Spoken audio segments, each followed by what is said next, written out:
बिस्मिल्लाहिर्रहमानिर्रहीम। अस्सलाम वालेकुम। मैं हूँ साइमा दाल सब्ज़ी के साथ। तो आइए नाज़रीन, रमज़ान की मुनासबत से एक और अच्छी सी रेसिपी मैं आपके लिए लेकर आई हूँ, जो कि है बेसन वाले नान की रेसिपी। तो आपने अक्सर खाया होगा, होटलों में, बाज़ारों में मिलता है ठेले पे, तो हमें बहुत अट्रैक्टिव लगता है। तो यहाँ देखिए, मैंने जो पकौड़ा मिक्स बना के रखा हुआ था, इसकी भी रेसिपी आपको मेरे चैनल पर मिल जाएगी। इसमें कुछ मसाले पहले से ऐड हैं, बिल्कुल माइनर से। तो यहाँ मैंने तकरीबन 1 कप बेसन ले लिया है और इसमें ये मसाले डाल दूंगी।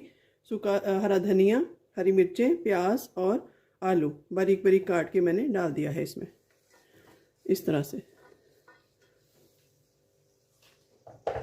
तो कोटिंग आपने ऐसी बनानी है कि जो उतरे नहीं उसमें से, आपके नान के ऊपर से उतरे नहीं, चिपक जाए साथ। तो इन सब्जियों को अच्छे से मिक्स कर लेती हूँ मैं, ताकि इनमें जो पानी है वो बेसन के साथ मिलके ये चूस लें। ये देखिए इस तरीके से। और ये मेरे पास दही भल्ले का मसाला मैंने बना के रखा हुआ है, इसकी तरकीब मैंने आपको बताई हुई है। तो ये डाल दूंगी 1 टेबलस्पून भर के। इसमें ज़ीरा, अजवाइन, साबुत मिर्च, साबुत लाल मिर्च और सूखा धनिया शामिल है, और थोड़ा सा काला नमक ये डाल दूंगी। और 1 टीस्पून के करीब नमक जाएगा इसमें। 1 टीस्पून ही लाल मिर्च जाएगी। थोड़ी सी हल्दी डाल देंगे कलर के लिए, और थोड़ा सा चाट मसाला। बस जी, इसमें यही चीज़ें जाएंगी। तो अब इसको थोड़ा थोड़ा पानी डाल के गूंदेंगे हम। एकदम ज़्यादा पानी नहीं लगाएंगे, क्योंकि हमें ज़रा गाढ़ा सा मटेरियल चाहिए। हमने कोटिंग करनी है नान की। ये देखिए इस तरह से अच्छे से हाथों की मदद से मैं मिक्स करती हूँ। जितनी ज़्यादा इसकी मिक्सिंग अच्छी होगी, उतना ही ये अच्छी तरह से चिपकेगा। अगर आप चाहें तो इसमें थोड़ा सा मीठा सोडा भी डाल सकते हैं, 1 पिंच, लेकिन मैं इसको रियल स्टाइल में ही बनाना चाहती हूँ। थोड़ा सा पानी और ऐड करूँगी, 2 टेबलस्पून, तकरीबन ½ कप पानी इसमें टोटल गया है, इससे भी कम। ये देखिए इतना सा पानी, और बस अब इससे ज़्यादा हम नहीं ऐड करेंगे।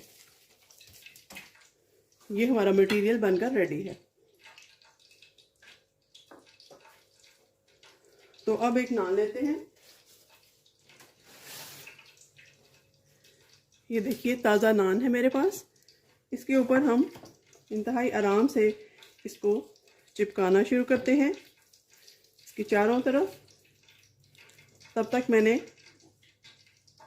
चूल्हे को गरम करके उसके ऊपर ऑयल को गरम होना रख दिया है।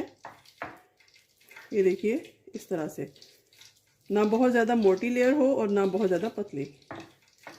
तो इस तरीके से इसके ऊपर लगाएंगे हम। ये देखिए कितना अच्छा सा हमारा नान जो है वो बनकर तैयार होगा। ये देखिए अच्छे से इसको हाथों की मदद से मैं प्रेस करूँगी, ताकि ये फिक्स हो जाए अपनी जगह पे। ये देखिए इस तरीके से। तो माशाल्लाह ये बहुत मज़ेदार बनने वाला है। आप इसको इफ्तारी में बनाएं, यकीनन आप इसको एंजॉय करेंगे। तो ये देखिए, अगर मैं करीब से आपको दिखा सकूं तो चारों तरफ ये बेसन लगकर नान तैयार है। तो चलिए अब इसकी फ्राइंग प्रोसेस की तरफ चलते हैं। तो यहाँ पर आप देख सकते हैं हमारा घी जो है वो कड़कड़ा रहा है, गर्म हो चुका है। बहुत ज़्यादा भी गर्म नहीं करेंगे और बहुत स्लो भी नहीं। हीट को आप मीडियम रखेंगे, क्योंकि ये नान जो है, ये इसके ऊपर जो हमने सब्जियां लगाई हैं, ये भी कुक होने में टाइम लगेगा। तो चलिए सबसे पहले मैं आपको इसको डालना सिखाती हूँ। ये हमारा नान है, बहुत आराम से आपने डालना है, हाथों पे छींटे ना पड़े गरम ऑयल की। हाथ गंदे हो जाए तो उसकी खैर है। तो इसको हम नीचे वाली साइड पे करेंगे इस तरीके से, इस तरह से। ये देखिए, और बिल्कुल मीडियम टू लो हीट रखनी है, और इसको आपने 3 से 4 मिनट तक बिल्कुल हिलाना नहीं है। इसको कुक होने देना है, ताकि बेसन हमारा सेट हो जाए। तो यहाँ पर तकरीबन 3 से 4 मिनट हो चुके हैं। इसको हम थोड़ा सा साइड चेंज करके देखते हैं इसकी।